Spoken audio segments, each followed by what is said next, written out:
ọ sị na ụmụ nwaanyị anara ana n'iyi. Hey, kọmentị nke a dịkwakwa na egwu unu dị nnọọ much interested n'ihe gbasara ụmụ nwaanyị na n'iyi. Ọkwa nwaanyị Igbo ka anyị na-akwu okwu. Nwaanyị Igbo ka a na-akọ akụkọ ya ife a na ọ bụla nwaanyị anụmanụ nwaanyị obodo. Ofu nwere idea na nwaanyị Igbo. Ọ bụla anụmanụ nwaanyị obodo ya nọ n'iru ya otu agoro siga na-agagharị n'ụzọ na-ese eri na advice na-eme olu Igbo na street na-ese.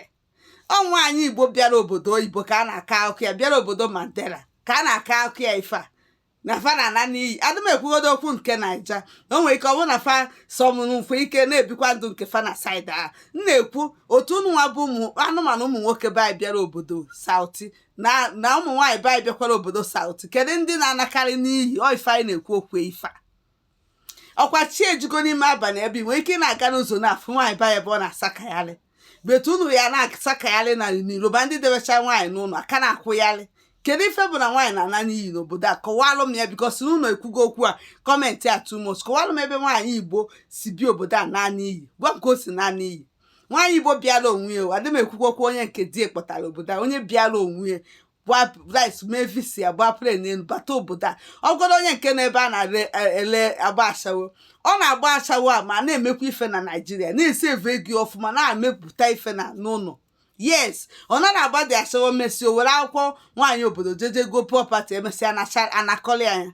Ọ na-agba ashawo a ma ọ na-esi eve ego were na-emepụta ife. Yes, gị nwa bụ ụmụ nwoke be anyị na-alụ n'iyi n'obodo a ka nkụ.